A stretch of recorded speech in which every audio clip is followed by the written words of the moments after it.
Dzień dobry, witamy Państwa bardzo, bardzo serdecznie. Po raz pierwszy mamy gościa tutaj przy nas. Jest to stresujące do pewnego stopnia. Wirtualnie. Znaczy, zakładam, że gość się nie stresujemy bardziej, bo chcemy, żeby wszystko wypadło bardzo dobrze. Naszym gościem jest Ryszard Chojnowski. Rysław, tak będziemy się do Rysława zwracali. Jest też Borys z nami.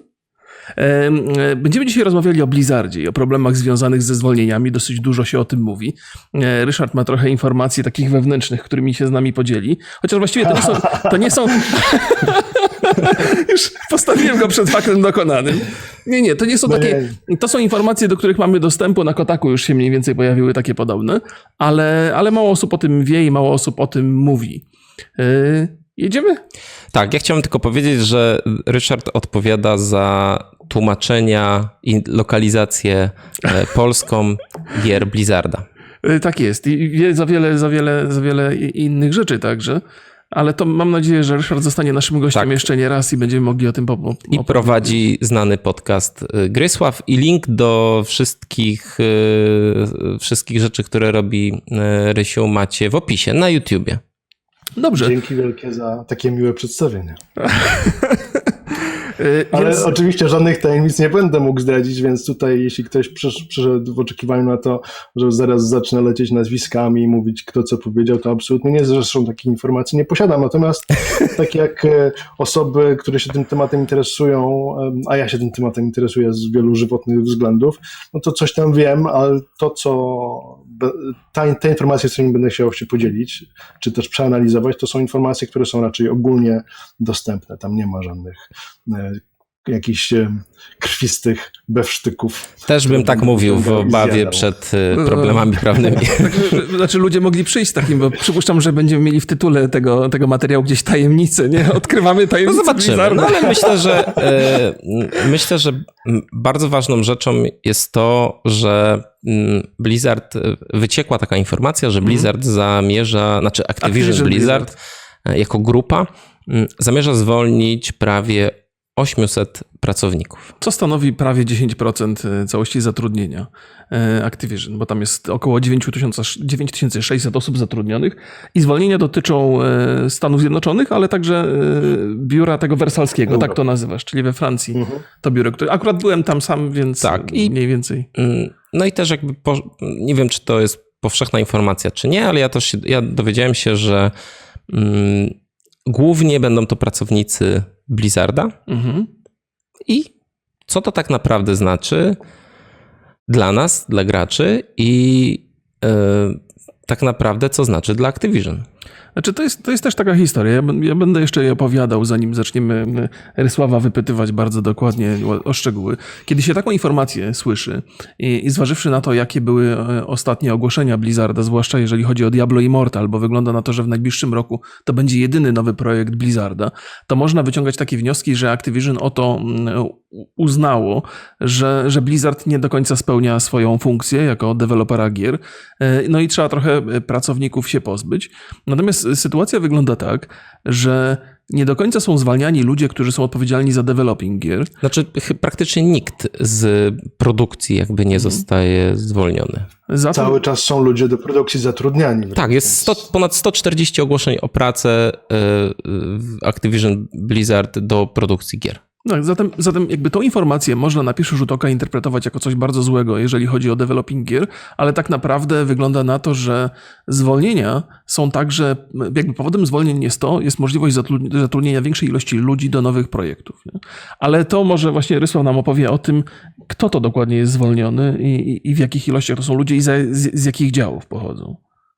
Znaczy, jeśli o to chodzi, to głównie chodzi o dział amerykański, chodzi o Blizzarda w Stanach i tam największą część tych osób stanowią ludzie odpowiedzialni za e-sport. I to jakby nie jest żadna tajemnica, że Blizzard powoli wycofuje się z Heroes of the Storm, może nawet nie tyle, co wycofuje się, co zmniejsza częstotliwość wprowadzania nowych bohaterów, nowych map, nowych trybów i tak dalej. Zresztą mówili o tym. Tak, to było ogłoszone. Na BlizzConie. No i wydaje mi się, że będzie chciał się skoncentrować na dwóch głównych tytułach, które w tej chwili przynoszą mu jakieś korzyści, czyli Overwatch i Hearthstone. StarCraft oczywiście jest nadal popularny, ale to jest tytuł bardzo wydaje mi się obecnie niszowy. I jak dawniej StarCraft rozruszał w ogóle rynek RTS-ów, tak w tej chwili jest to gra legenda nadal, ale zdecydowanie mniej osób gra w RTS-y niż dawniej, a natomiast bardzo dużo osób gra cały czas w Hearthstone'a, który jest taką kurą znoszącą złote jaja. No i oczywiście jest Overwatch, który cały czas prężnie idzie do przodu, chociaż musiał na pewno zachwiać się pod ciosami od gier Battle Royale, szczególnie od Fortnite'a, a teraz jeszcze Apex Legends nam wyszło, które to także pozamiatało. Nie mówiąc oczywiście o Tetrisie 99, który Tak jest, wyszedł to jest. parę dni temu, który na pewno też kawałek tortu sobie...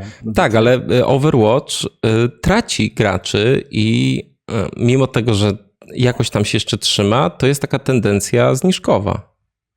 Traci graczy, ale wiesz, jest ta liga cały czas, Overwatch League.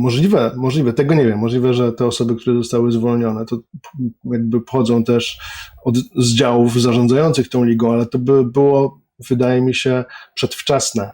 To byłoby coś zbyt raptownego, gdyby nagle co dopiero wprowadzeniu Ligi Overwatch już jakieś gwałtowne ruchy wykonywać. Może uznano, że obsługa e-sportu jest zbyt droga jak na korzyści, jakie przynosi. Dlatego właśnie głównie osoby zajmujące się działem e-sportowym oraz chyba marketingiem związanym ze sportem zostały zwolnione. Natomiast z tego co wiem, nie ma wśród tych zwolnionych żadnych osób, które zajmowały się produkcją gier i cały czas są nowe osoby zatrudniane. Zresztą sami mówiliście, tam cały czas Tak chyba jest. kilkadziesiąt stanowisk jest do obsadzenia przy samej produkcji jakichś nowych gier, które tam... Tak, ze świata, dwóch projektów ze świata Diablo. Jedna rzecz, bo rzeczywiście była taka informacja, oczywiście nieoficjalna, że to jest marketing, PR, e-sport i sprzedaż.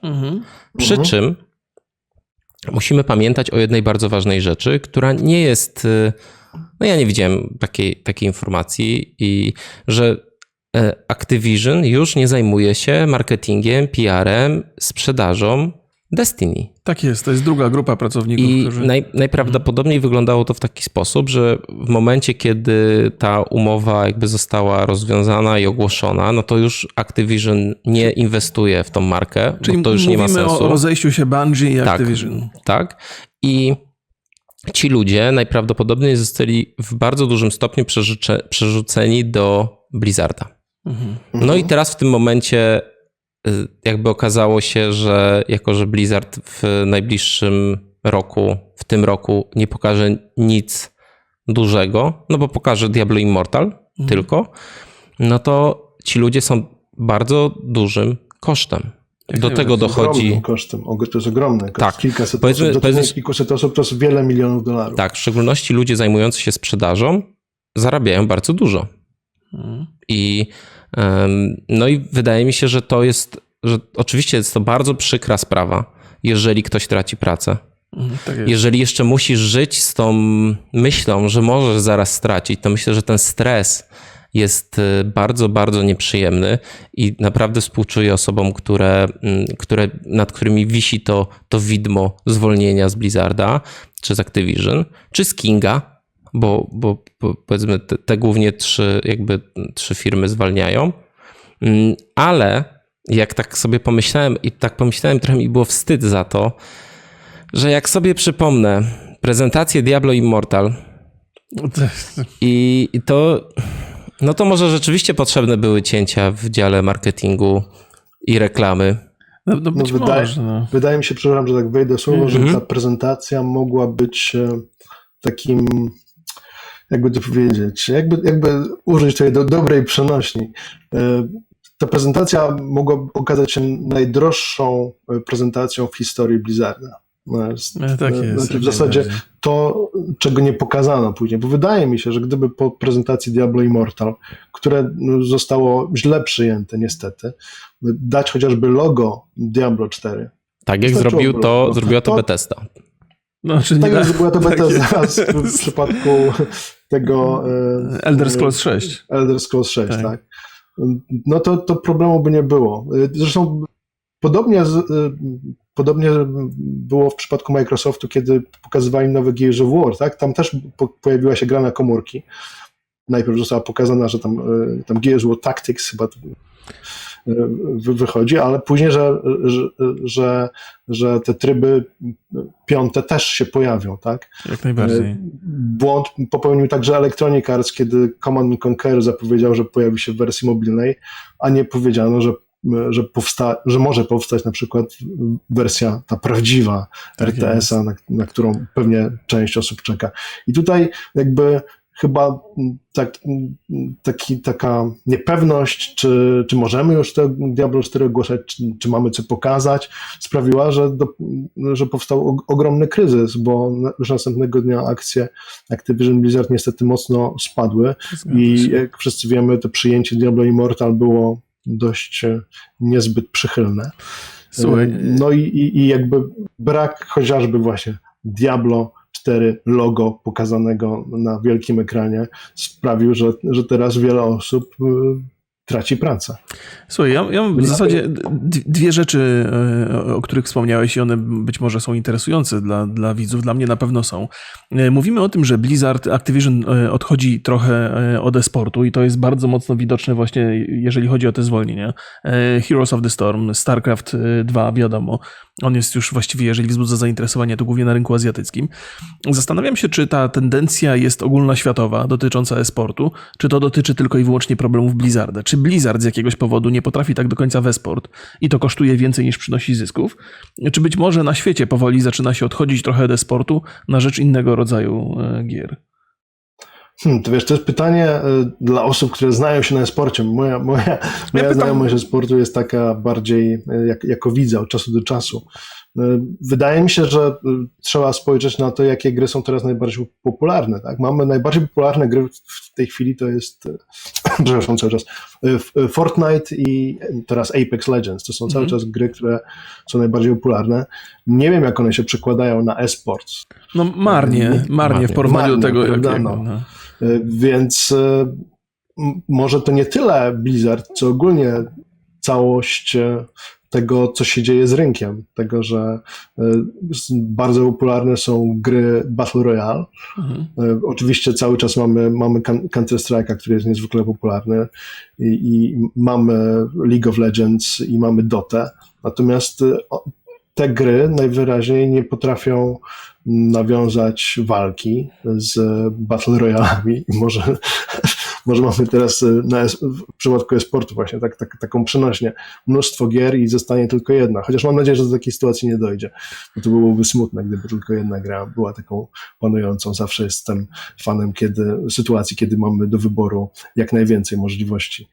Ale nie chciałbym się tutaj wymądzać na temat e-sportu. Ja po prostu na e-sporcie się nie znam na tyle, by móc jakieś konstruktywne wnioski tutaj wyciągać z tej sytuacji. Ja wiesz, tak szczerze mówiąc, to zadałem to pytanie, bo to jest też taki temat, który mnie interesuje, lubię go ugryźć od czasu do czasu z różnych stron.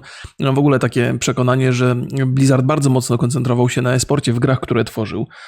I mam wrażenie, że sytuacja Overwatcha, który dzisiaj dobrze sobie radzi, ale ma tą liczbę graczy stale się zmniejszającą, wynika z tego, że gra jest za bardzo skupiona właśnie na e-sporcie i ta liga bardzo dobrze się kręci i gdzieś tam było to potwierdzenie tego, że być może to jest dobry kierunek, ale to się odbywa kosztem casualowych graczy, których jest na pewno pełno w Fortnite'cie czy w Apexie teraz. Nie? Więc ja mam takie moje wewnętrzne dyskusje na temat tego, czy Blizzard wybrał dobry kierunek, idąc tak bardzo mocno w e-sport.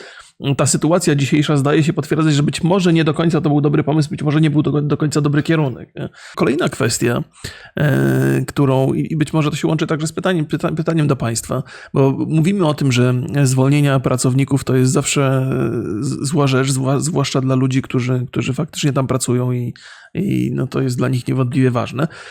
Ale czy to może wpłynąć pozytywnie na przyszłe projekty Blizzarda? Bo jednak parę razy mieliśmy takie rozmowy na temat tego, że Blizzard cały czas opiera swoją twórczość na znanych markach, rozwija te projekty, ale brakuje czegoś nowego. Brakuje nowych gier i być może teraz, chociaż oczywiście Activision w takich wypowiedziach, które publicznie na Twitterze się pojawiały, to była mowa cały czas o wspieraniu istniejących projektów, o rozwijaniu ich. Natomiast jestem ciekaw, czy pojawią się nowe projekty.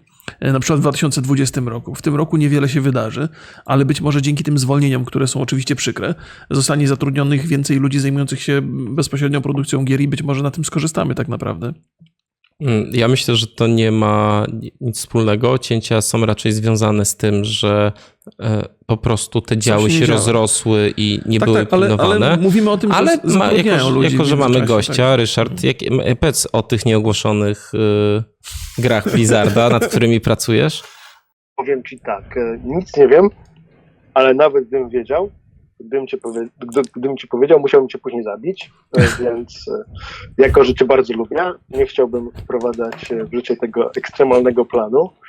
A nawet jak jesteśmy słyszalni, wobec tego musiałbym zabić jeszcze tyle osób, które teraz nas słuchają. 1300. To byłoby już prawie ludobójstwem, więc wolałbym uniknąć tego obecnie. Okej, no to wiesz co, bo możemy porozmawiać sobie... Są projekty, o których wszyscy wiedzą, wiadomo, bo one są zapowiedziane wcześniej, tak? Wiadomo, że cały czas są planowane rzeczy do Hearthstone'a, tak? No to wiadomo. Wiadomo, że pewnie coś tam do Overwatcha powstaje. Natomiast szczerze ci powiem, że ja naprawdę nie wiem, co się pichci w Blizzardzie, bo my takich informacji nie dostajemy. Oczywiście wiemy wcześniej, jakiś czas, odrobinę wcześniej, niż zostanie coś ujawnione. To nie jest tak, że my jesteśmy wtajemniczani we wszystkie informacje i słusznie, lepiej pewne rzeczy zachować w wąskim gronie, bo im mniej osób wie o jakimś projekcie, tym jest mniejsza szansa, że on zostanie w ten czy inny sposób, wydostanie się na powierzchnię przed czasem. Dlatego nie wiem, jakie projekty są planowane w Blizzardzie. No wiadomo jest to, co z artykułu Jasona Schreiera, że powstaje Diablo 4, tak? Czy jakaś gra w uniwersum Diablo. Tak, myślę, że to możemy jakby... Oprócz Diablo Immortal. Natomiast co to jest, jak to się ma nazywać, to niestety. A możesz coś o Hearthstone powiedzieć? Co się pojawi za niedługo? Ale tego Jaki strasznie. dodatek, wiesz? Nie, jakby szczerze powiem ci tak, ja jestem o tyle teraz w dobrej sytuacji, że nawet gdybym wiedział, znaczy tak, wiedzą osoby ode mnie z firmy, natomiast ja w tej chwili, jak sam wiesz, pracuję nad doktoratem i zajmuję się mniej już tłumaczeniami. Tłumaczę jakieś tam planszówki w wolnym czasie, jak na przykład Gloomhaven ostatnio. Ale nie siedzę nad tłumaczeniami gier i tak naprawdę tych wideo czy komputerowych i tak naprawdę nie wiem dokładnie, co się dzieje. Dzięki czemu nic mi się nie wymknie. No to słuchaj. Dobra, no to wracamy może, wróćmy do tematu i co to tak naprawdę oznacza dla nas i co to oznacza dla Activision, bo jak ja myślę o tym, że Activision zwalnia 800 osób z marketingu, sprzedaży, PR-u, to wydaje mi się, że może dzięki temu chcą przejść jakąś restrukturyzację i skupić się na produkcji, bo jest dużo jakby, cały czas zatrudniają ludzi do produkcji. Może to być taka zła wiadomość, ale dobry znak na przyszłość. Powiem ci tak. My teraz skupiamy się na tych zwolnieniach. To jest oczywiście bardzo ważne, ale wydaje mi się, że jeszcze ważniejszą informacją jest to, co się stało tuż przed BlizzConem, czyli odejście Mike'a Morhaima. Tak, zgadza się. I to był moim zdaniem taki troszkę symbol tego, że Blizzard może bardziej wejść we władzę Activision. Że może być tam wprowadzone więcej Activisionowej polityki, tak. No. I że Blizzard, który w tej chwili, wydaje mi się, że było takie ogólne podejście, że za czasów Mike'a Morhaima jakby najważniejsza była jakość produktów, co nie jest, oczywiście teraz nadal może być, mam nadzieję, jakość by najważniejsza, natomiast nie liczono się chyba w ogóle z kosztami. Tak, już sam przypadek Tytana, prawda, gdzie utopiono jakieś tam olbrzymie pieniądze, pokazuje, jak bardzo Blizzardowi zależało na tym, żeby nie wypuszczać niczego niedorobionego, tak? Już było wiele gier, które powstawały, wiemy, że powstawały, były prawie gotowe, jak na przykład Warcraft Adventures, tak. Jak na przykład StarCraft Ghost. To były gry, które były gotowe. StarCraft Ghost to w ogóle było dwa razy produkowane, tak? Było 2 razy pokazywane na 2 różnych silnikach przez 2 różne firmy i za każdym razem te gry były ostatecznie no, Skreślane, tak. wprowadzane w stan hibernacji. I wydaje mi się, że w tej chwili chyba chcą uniknąć takiej sytuacji. Chcą już być pewni, że wydają jakiś projekt do końca. I w związku z tym bardzo ważne jest to, aby nie wyrzucać, no może wyrzucać to złe słowo, aby nie przepalać pieniędzy zbytnio. To jest ogromna firma generująca ogromne zyski, ale też generująca przez to, że jest tylu pracowników, ogromne koszta. Można sobie przemnożyć liczbę pracowników przez średnią pensję i to wyjdą dziesiątki milionów dolarów miesięcznie.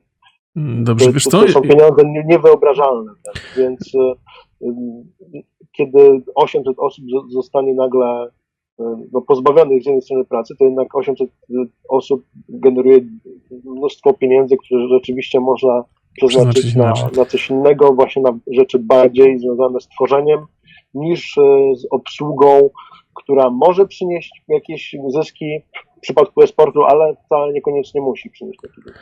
Wiesz co, ja jeszcze chciałbym tak jakby gwoli informacji, bo być może nasi widzowie jeszcze nie muszą tego wiedzieć. To jest tak, że Activision Blizzard w zeszłym roku miało największe zyski, jakie do tej pory miała ta firma, więc to nie jest też tak, że oni potrzebują ciąć koszty w związku z tym, że mają jakieś braki, bo tych pieniędzy firmie nie brakuje i zyski są większe. Natomiast na pewno spodziewali się większych, zwłaszcza w odniesieniu do Call of Duty i do Blackouta, bo liczyli na to, że ten Battle Royale sprzeda im grę mocniej i liczyli na liczby mniej więcej podobne do tego, co osiąga Fortnite. Tu się trochę przejechali, ale to także nie wpłynęło negatywnie na bilans finansowy firmy, więc zdecydowanie te zwolnienia wynikają raczej z tej potrzeby restrukturyzowania firmy. Wynikają niewątpliwie z tego, co się działo z Bungie i przeniesienia tych w związku z tym, że e-sport także nie jest taki istotny, no to także ci pracownicy przestają być potrzebni i nie muszą generować tych kosztów. Tak jak mówiłem, nie jest to miła informacja dla tych ludzi zwłaszcza, ale dla nas, dla graczy, ze względu na tworzone produkty. Właściwie, jak twoim zdaniem wpłynie to na graczy? W jaki sposób te zwolnienia mogą, czy to w ogóle ma jakieś znaczenie z perspektywy gracza? Nie, żadnego. No więc absolutnie... Moim zdaniem z perspektywy gracza nie ma żadnego przełożenia się na to, jak będą tworzone gry, chyba tylko takie, że prawdopodobnie większe zostaną nakłady włożone w tworzenie gier. Natomiast sami gracze tego nie odczują. Odczują to oczywiście osoby zwolnione oraz rodziny tych osób oraz wszystkie osoby z nimi powiązane w ten czy inny sposób, no bo pamiętajmy, że jeśli na przykład będzie zwalniany, czy też ograniczona liczba osób w jakimś tam dziale kontroli jakości, no to też może w pewien sposób wpłynąć na potencjalnych podwykonawców i tak dalej. To jakby jest taki mechanizm naczyń połączonych. Jest dużo rzeczy zależnych od siebie, tylko że rzeczywiście dla zwykłego gracza to wydaje mi się nie będzie odczuwalne. Oczywiście te osoby bardziej zainteresowane mogą od razu widzieć, że pojawiają się jakieś ruchy, że coś się potencjalnie dziwnego lub może złego dzieje w danej firmie, ale nie sądzę, żeby nawet tak duże zwolnienia miały wpływ na to, jaki ostatecznie produkt otrzymają gracze i co to będzie. Czy mamy jeszcze jakieś pytania? Znaczy wiesz co, ja też chciałbym powiedzieć, że ci pracownicy, już zostało to zapowiedziane, że dostaną dobrą odprawę, dostaną pomoc w znalezieniu pracy. Tam jakieś kursy nawet oraz dostaną bonus za poprzedni rok. Należny im, bo zwykle te bonusy są rozliczane albo pod koniec kwartału, albo nawet w następnym, więc to jest duży plus.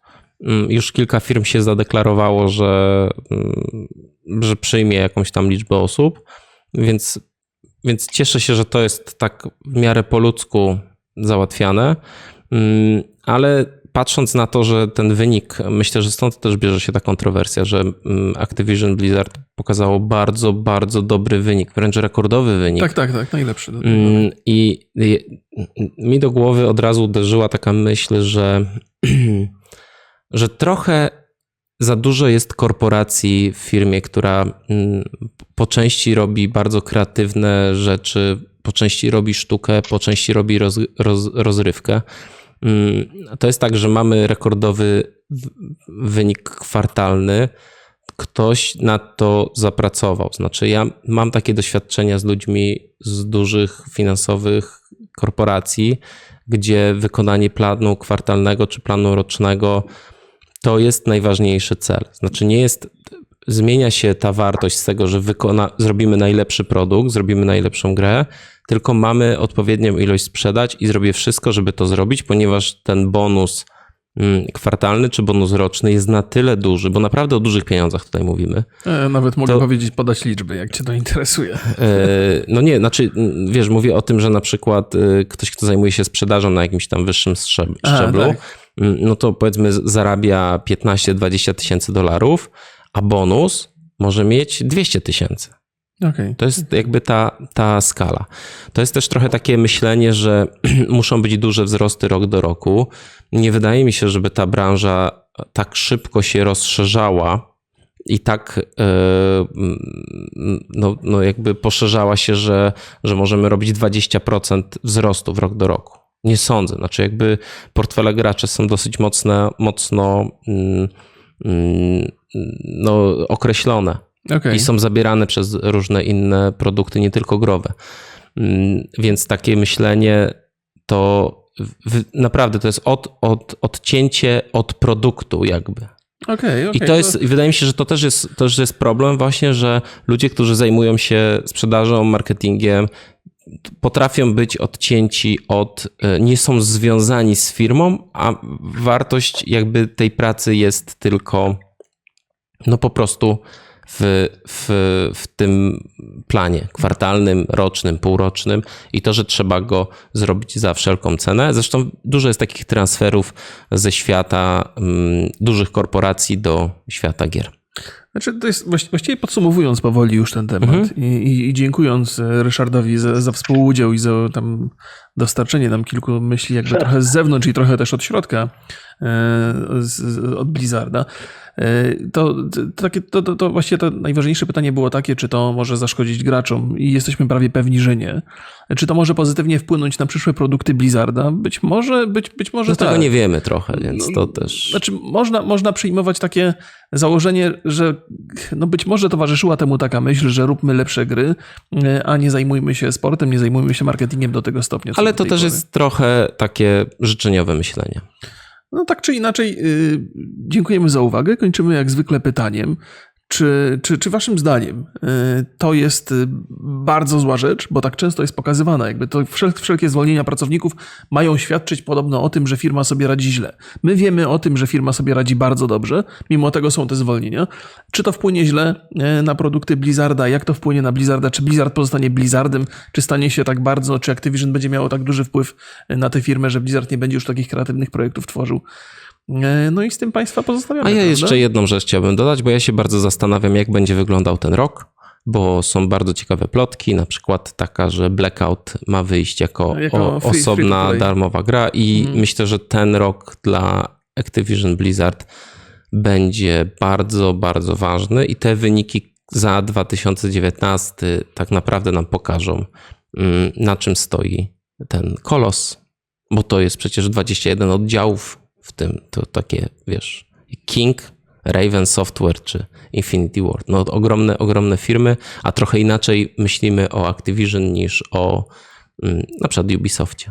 Jak najbardziej. No dobrze, Ryszard, dziękujemy Ci bardzo serdecznie. Chyba, że wielkie. jakieś ostatnie słowo chcesz powiedzieć albo... Polecam się na przyszłość. Mam nadzieję, że uda nam się coś jeszcze kiedyś zrobić bez problemów technicznych. Też taką jako, że mam jesteście nadzieję. we Wrocławiu, to po prostu wpadnę wam do studia. Myślę, że to jest najlepsze. Tak, też jestem jak najbardziej za. Więc No cóż. trzymajcie się wszyscy. Dzięki Rysiu. Linki Dzięki do wielkie. podcastu, do strony Ryszarda macie w opisie filmu. Trzymajcie się i cześć, papa. Hej, hej. Na razie.